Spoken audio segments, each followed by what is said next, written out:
We just hit 25,000 subscribers on this channel. To celebrate this milestone, I want to go through my top 10 favorite Pokemon.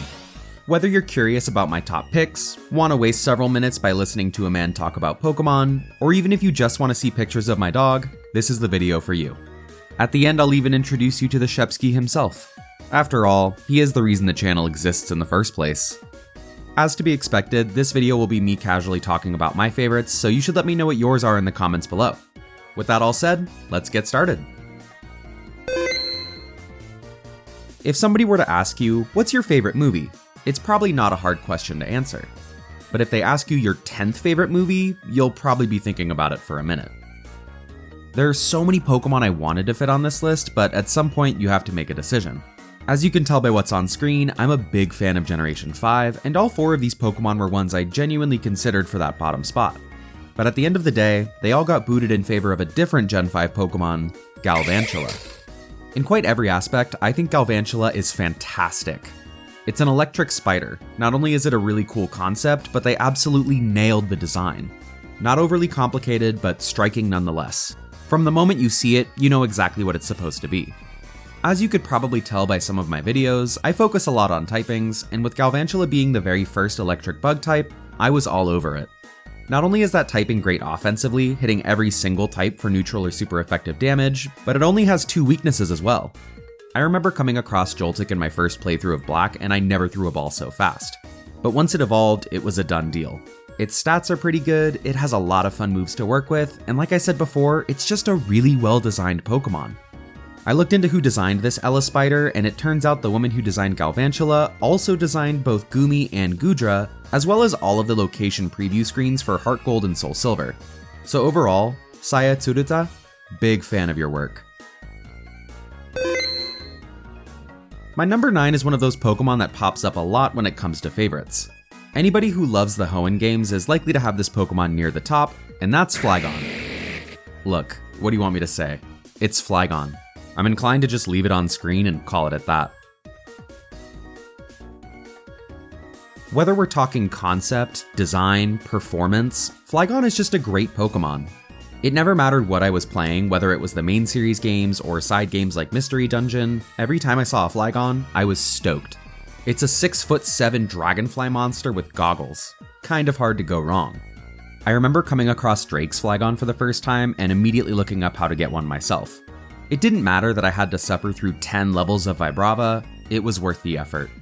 Over time, Flygon was a Pokemon I found myself using less and less, but that didn't mean its impact on me had diminished. Even to this day, when I saw Flygon in the Indigo Disc DLC, I was ecstatic.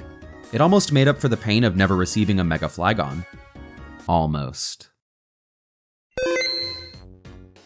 Fun fact, the Dawnstone is the least useful evolutionary stone as it only evolves 2 Pokemon, which is half of the Shiny Stone, which is the second least useful.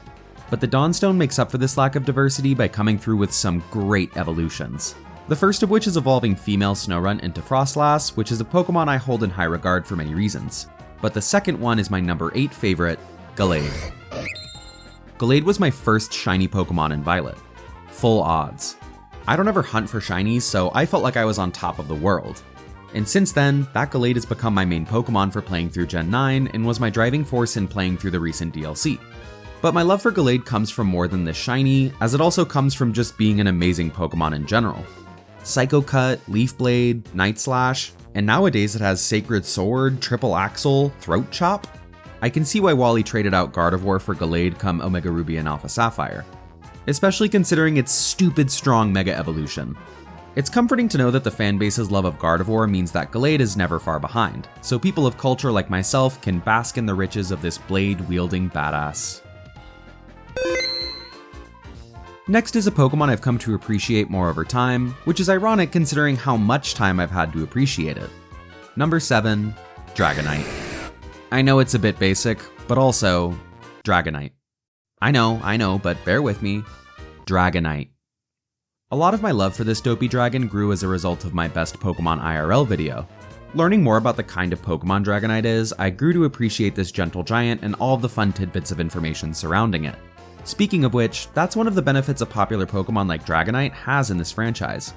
Over the course of the games, the anime, the manga, or any other medium, there has been a lot of focus on Dragonite. And as any fan of an underutilized character will tell you, the more time spent on that character, the better. So with Dragonite being so popular, the more of this dopey dragon there is to love. And all of this goes without saying that Dragonite itself is amazing. Pseudo-legendary, OG dragon type, and a relevant Pokemon even 25 years after it was created. All in all, it's easy to see why this guy has been a favorite of many Pokemon fans for years, and I for one am glad I hopped on the bandwagon. Alright, let's talk about a Pokemon that has absolutely no business being as good as it is. My number 6, Gliscor. Anybody who has played competitively will tell you, Gliscor is ridiculous. First off, the move variety is just ridiculous. Earthquake, Dual Wing Beat, Knockoff, U-Turn, Crab Hammer, Gunk Shot, Elemental Fang, Psychic Fang, Stone Edge. Oh, I'm sorry, did you want some support moves? Stealth Rock, Spikes, Toxic Spikes, Taunt, Baton Pass, Tailwind, Toxic. Need I say more? How about its ability Poison Heal, which on its own makes Gliscor one of the most difficult Pokemon to get past in singles, and it does all this with stats that all in all aren't even that impressive, while also being one of the most badass designs to ever be brought to life in this franchise. And if you're still not convinced, take a look at the anime, where Ash's Gliscor is one of the coolest Pokemon he has. Gliscor is him. Okay, I know it sounds like Gliscor should be a lot higher based on that endorsement, but everything in the top 5 holds a lot more personal importance to me than just being a badass. And the first of those is number 5, Lapras. Over the years of coming across Lapras in the franchise, it was slowly but surely becoming one of my favorite Pokemon without me even realizing. Almost like Stockholm Syndrome. Wait, no, sorry, that was a terrible analogy. Let me explain. Every time I would run into Lapras, it would grow on me just a bit more. In Kanto games, I would always face Loreley's down, and sometimes even use one myself thanks to it being an easily obtainable gift. In Gen 2, it's basically the surf icon. In Gen 6, it has its own unique surf sprite, and in Gen 7, it literally is the surf ride Pokemon. Plus, I remember seeing it in Pokemon XD, it had a notable presence in the early anime, and it was part of one of the best stories to ever be told in this franchise. Before I knew it, my laptop background was a Lapras wallpaper. It's not like I didn't like Lapras when I first saw it, but it took years for me to realize, yeah, this thing is amazing. If anybody ever says to you they don't like Lapras, instant red flag. This Pokemon is incredible in so many ways, from design to performance, and I'm very glad I've come to appreciate it as much as I have. Nessie here will always be one of Generation 1's best. The reason I say Nessie is one of Generation 1's best is because of my number 4 pick, Arcanine. Surprise, surprise, the dude with a dog for a mascot likes the dog Pokemon. But I mean, how could you not? It's a 6'3" legendary fire dog capable of running over 250 miles per hour. It's a signature Pokemon of some of the most iconic trainers in the franchise. It's been a staple of VGC for numerous generations. It learns moves like Extreme Speed, Close Combat, Dragon Pulse, Wild Charge. What is there not to love? No joke, Arcanine being a version-exclusive Pokemon was one of the main factors that led me to choosing most of the versions I did. If I trace all the way back to Gen 1, every single time my preferred version had Growlithe. Speaking of which, my recent run of Growlithe in Fire Red gave me more appreciation for this line than I already had, and I didn't even think that was possible. Like I said earlier, dog guy likes dog Pokemon. A big shocker. All I'll say is if I ever get whisked away to a world where Pokemon are real, I'll be the guy riding around on his Arcanine.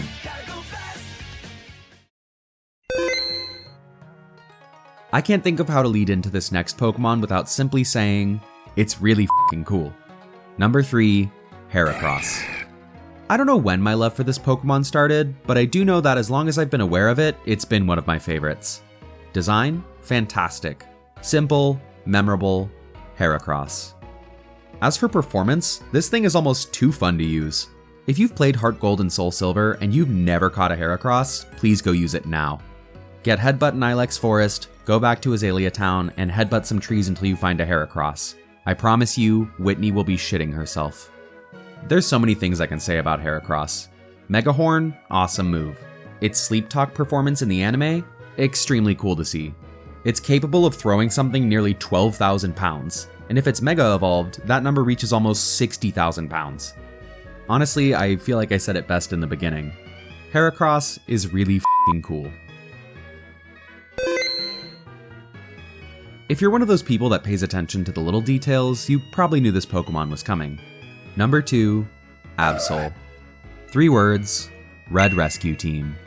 When I was a kid, I remember going to the store with my dad and bringing $20 that I had saved up specifically to buy Red Rescue Team. Fun fact, this was also when I learned about tax. As the cashier said $21.77, I panicked and I even debated bolting for the door with the game in hand. Thank you, Dad, for covering the difference and for leading me away from a life of crime. As I got home, I dove headfirst into the game, and a ways into the journey, I came across a lone Absol. Now, I had already run across Absol playing Ruby and Sapphire and had an appreciation for it, but this was different. This Absol had so much more. It joined us on our journey and never left my team throughout the rest of the playthrough. And over time, that love just continued to grow. From then on, when I would play through Gen 3, I would almost always use an Absol. Gen 6 rolls around and gives it a Mega Evolution? Hell yeah. Or heaven, yeah? Shiny Mega Absol was my profile picture for years. I even remember having an Absol figurine when I was younger. I would take it on car rides, to school, everywhere. Fast forward to now, and it's the one Pokemon that's on the banner for my channel. In my opinion, Absol is probably the coolest Pokemon Game Freak has ever made. But with all that said, there's still one Pokemon that just barely beats it out for the #1 spot. A Pokemon that quite honestly will never leave that spot. But before that, quick honorable mention. There are 3 Pokemon I love for a variety of reasons, and I wanted to take a second to appreciate all of them, which makes sense given who they are. Cubone, Marowak, and Alolan Marowak.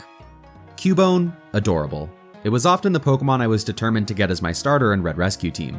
By extension, Marowak was what I used once I evolved it in the post-game, and I loved using it in Fire Red playthroughs as well. And for Alolan Marowak, by far the best regional variant we've ever received. So all 3 of you, well done. But as great as they are, they still don't hold a candle to my #1. It's no secret I'm a huge fan of Pokemon XD. I literally made a video calling it the best Pokemon game. In all seriousness, I don't think it's objectively the best Pokemon game, but it certainly had a huge impact on me. I would play this game religiously. The story, the double battles, the shadow Pokemon, it was all such a crazy experience compared to the main series games. And best of all, you could evolve your starter Eevee into one of 5 different Pokemon. And every single time I played, I would always choose one over every other option. My favorite Pokemon, Espeon. You know, it's kind of funny. I'm not a fan of many pink Pokemon, I don't specifically love psychic types, and it seems to stand out from almost everything else on the list. But the foundation of my love and appreciation for this franchise is partially built off the hours and hours I would spend playing this game and using this Pokemon. Years ago, a friend crocheted an Espeon for me, and it's still one of my favorite gifts to this day. If by random happenstance the person who made this is watching, thank you. I still love the gift, all these years later. Now that we're done with that, let's get to the main event. I'd like y'all to officially meet Oliver. He's a German Shepherd Husky mix, hence the name Shepsky, and he's as sassy in real life as he is in my videos. While you're enjoying footage of him, I want to take some time for a Q&A. These questions came from my Discord, which is a good time to mention, come join my Discord. I run tournaments, people share pictures of their pets, it's pretty chill. Anyways, let's start with the most important question. How old is the dog? He's just about 4 years old. He's starting to mellow out a bit, but at the same time, he's a husky mix, so he'll always be a little crazy. Speaking of which, here we have, what are your top 5 favorite dog breeds? Even though he drives me a little bit crazy, Shepskys are obviously at #1. Then Siberian Huskies are at #2. They're 100% psycho, and I'm very grateful that my boy is only 50% psycho. For the last 3, I'm gonna say Australian Shepherds, Border Collies, and then really any bigger poodle mix. But that said, all dog breeds are great. Moving on, what's your favorite food of all time? Definitely either sushi or wings. Bone in. The wings, not the sushi. What was your first dream job? I'd have to say veterinarian. Then when I grew up and learned what a vet really had to do, marine biologist. What got you interested in content creation? And what was your favorite or most enjoyable video to make? For the first question, I spent a lot of my childhood watching YouTube videos, a lot of which were Pokemon related, and I've always had the desire to do it myself. Several years ago I made some videos, and I even made some for a collaborative channel, the name of which I'll keep to myself for now. Now after some years of life settling a bit, I thought it'd be time to give it another try. And thankfully it seems to have worked out. As for my most enjoyable video to make, it's either Pokemon and Pokeball pairings or my XD video. The first one was just a lot of fun to plan out, especially since I did it with a friend. And the second one gave me a reason to play XD again, which is always a plus. Now on to a pretty simple one. What is your favorite shiny, fully evolved, non-water type in the Water 3 egg group? Either Drapion or Cursula. What is your best or happiest memory relating to Pokemon? As a kid, it was definitely the day I got Heart Gold. I remember going to GameStop with my grandma, getting the bundle with the Pokewalker, and being glued to my DS for the rest of the day. Still one of my favorite games to date. In recent years, my happiest memories have been made from teaching my wife everything I know about the franchise. She knew very little at the start, and now she's playing it on her own time. It's important to share the things you love with the people you love. Here's a fun one. If the doggo was a Pokemon, what ability and what moves would they have? Ability is either Tough Claws or Fur Coat. It really depends on whether we're going offensive or defensive. As for moves, the main ones that jump out are Crush Claw, Howl, Crunch, Howl, Uproar, Howl. Oh, and definitely Howl. Can't forget that one. And last question, how long does it take for you to make a video from start to finish? And what does that process look like?